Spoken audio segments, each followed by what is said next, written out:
بسم اللہ الرحمن الرحیم۔ تمام ناظرین سے درخواست ہے کہ آپ اپنے اس ہوپ ٹاک چینل کو سبسکرائب کر دیں۔ آج کا بہترین موضوع، وہ صرف جرنیل نہیں تھا، شہید زندہ، ایک بہادر کی سچی کہانی۔ وہ صرف جرنیل ہوتا تو اسے دولت سے رغبت اور خواہش ہوتی، اسے محلات سے غرض ہوتی تو وہ اپنے ملک سے دولت لے جاتا اور کہیں نہ کہیں کوئی جزیرہ خرید لیتا، بڑے بڑے فارم ہاؤس بناتا، اس کا رہن سہن شاہانہ ہوتا، اس کے ٹھاٹ باٹ ہوتے۔ وہ بھی اولاد کے لیے ہیرے جواہرات اکٹھے کرتا، ان کے لیے ناجائز اور حرام کی دولت کے ڈھیر لگاتا، طاقت کے نشہ میں ہر جائز و ناجائز کام کرتا چلا جاتا۔ وہ دنیا داری کے لیے نہ دولت بنا سکا اور نہ اولاد و خاندان کے لیے زر و سیم کے ڈھیر لگا سکا، اور نہ ہی اپنے آنے والی نسلوں کے لیے وسیع و عریض جائیدادیں اکٹھی کر سکا، کیونکہ وہ صرف جرنیل نہیں تھا بلکہ وہ تو ایک حکمت ساز اور ریاست کا وفادار اور امت محمدیہ کا سچا سپاہی تھا۔ وہ ایک انقلابی لیڈر، ایک بہادر مسلمان اور مظلوم کا ساتھی و ہمدرد تھا۔ وہ مشرق وسطیٰ میں نوجوانوں کا ہیرو تھا، نوجوانوں کا آئیڈیل تھا۔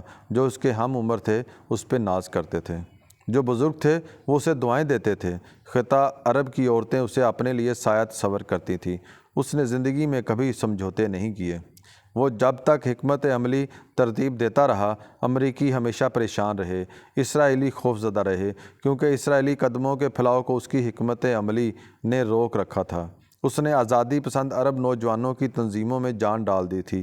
وہ صرف اپنوں کے لیے قابل فخر نہیں تھا بلکہ پورا خطہ اس پر نازاں تھا، کیونکہ وہ عام مظلوم عربوں کے پاس جاتا، انہیں حکمت عملی بنا کر دیتا۔ اس کی انہی تراکیب نے شام و عراق میں داعش کا کام چلنے نہ دیا، بلکہ اس کے بڑھتے ہوئے قدموں کو ایسے روکا کہ وہاں کے لوگ، وہاں کی دھرتی اسے دعائیں دینے لگی۔ وہ مشکل ترین حالات میں بھی لبنان، شام، عراق، یمن، فلسطین کے ان نوجوانوں کے ہجوم میں چلا جاتا جو اپنی دھرتی کے لیے لڑ رہے تھے، جن کی زمینوں پر خون کا کھیل کھیلا جاتا ہے، جن کی آزادیاں سلب کر لی جاتی ہیں، جن کے مادر وطن کو دشمن ہر حالت میں لوٹنا چاہتا ہے، اور استعماری طاقتوں نے خطہ عرب سے بہت سے مفادات سمیٹے۔ دشمن یہ سب کام طاقت کے زور پر کرتا رہا، مگر ایک بہادر و حکمت ساز جرنیل دشمنوں کے قدم جمنے نہیں دے رہا تھا۔ وہ ایسی حکمت عملیاں ترتیب دیتا کہ دشمن نہ صرف پریشان ہوتا بلکہ خوف میں مبتلا بھی ہو جاتا۔ دشمن اس جرنیل سے بہت پریشان تھے۔ ان کے راستے میں یہی جرنیل رکاوٹیں کھڑی کرتا تھا، یہی جرنیل ان کے منصوبے ناکام بناتا تھا۔ یہ جرنیل مسلمانوں کو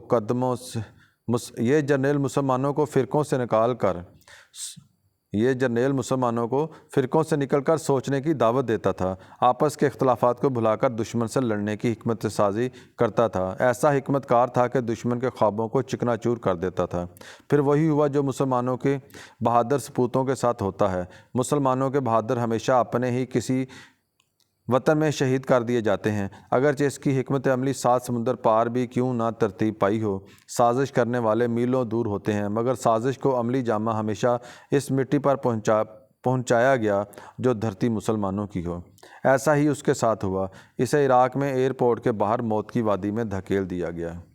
دشمن کے پاس آخری ہتھیار یہی تھا، وہ یہی کر سکتا تھا، مگر وہ عام مسلمانوں کے دلوں سے اسے نہیں نکال سکتا، کیونکہ وہ زندگی بھر مسلمانوں کی خاطر اپنے دین کی محبت میں لڑا اور شہید ہوا تو امر ہو گیا۔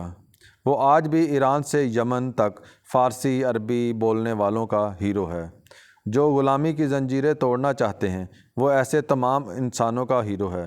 جو اپنی دھرتی پر دشمن کا وجود برداشت نہیں کرتے، وہ آزادی کے لیے لڑنے والوں کا ہیرو ہے۔ سادہ سی زندگی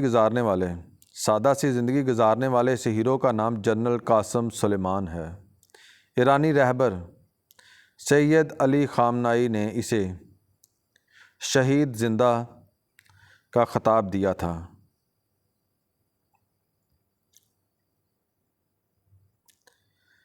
ایرانیوں نے جنرل قاسم سلیمان شہید زندہ کی یاد میں کئی ڈاکومنٹریاں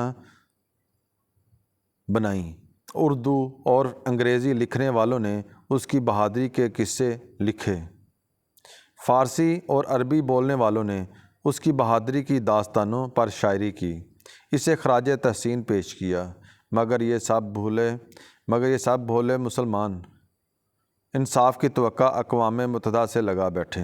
انہیں کون سمجھائے کہ دنیا میں بنائی گئی عالمی تنظیمیں مسلمانوں کے لیے نہیں ہیں، یہ تنظیمیں صرف امریکیوں کے کہنے پر جاگتی ہیں۔ انہی کے کہنے پر عالمی انصاف کے دروازے کھلتے ہیں۔ جسے وہ جرم نہ کہیں، کوئی جینوا کنونشن اسے جرم ثابت نہیں کر سکتا۔ وہ چاہیں تو کبھی عراق کو لوٹ لیا اور کبھی لیبیا کو، اس عمل پر عالمی عدالتیں چپ رہیں گی۔ انہیں فلسطین، شام، کشمیر اور افغانستان میں کہیں ظلم نظر نہیں آتا۔ عالمی عدالتوں کو کبھی عراق پر بمباری کرتے جہاز نظر نہیں آئے، افغانستان بمباری کرتے طیارے نظر نہیں آئے، اور نہ ہی اسرائیلی فوجوں کی طرف سے کی جانے والی قتل و غارت نظر آتی ہے۔ میری ایرانیوں سمیت تمام مسلمانوں سے گزارش ہے کہ عالمی عدالتوں کی طرف مت دیکھیں۔ جنرل قاسم سلیمان شہید زندہ کی طرح لڑنا سیکھیں۔ اقبال کے فلسفہ پر چلنا سیکھیں۔ اقبال تو کئی سال پہلے تہران کو مشرقہ جینوا بنا گئے تھے۔ اس کو اب شرمندہ تعبیر کریں۔ عالمی استعماری طاقتوں سے آپ کو کچھ نہیں ملے گا۔ بقول علامہ اقبال رحمۃ اللہ کے، عشق قاتل سے بھی مقتول سے ہمدردی بھی، یہ بتا کس سے محبت کی جزا مانگے گا۔ سجدہ خالق کو بھی ابلیس سے یارانہ بھی، حشر میں کس سے عقیدت کا صلہ مانگے گا۔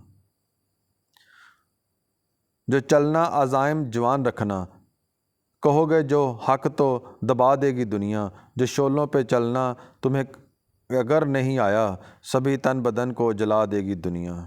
اپنا خیال رکھیں۔ والسلام۔ Hope talk channel subscribe please. تمام ناظرین سے درخواست ہے کہ آپ اپنے ہوپ ٹاک چینل کو سبسکرائب کر دیں اور بیل آئیکن کو دبا دیں اور لائک کر دیں، اور کمنٹ باکس میں اپنی قیمتی رائے کا اظہار کرتے رہیں تاکہ مزید ویڈیوز بنانے میں آپ کی رائے شامل رہے۔ مہربانی، شکریہ، اپنا خیال رکھیں۔ اللہ تعالیٰ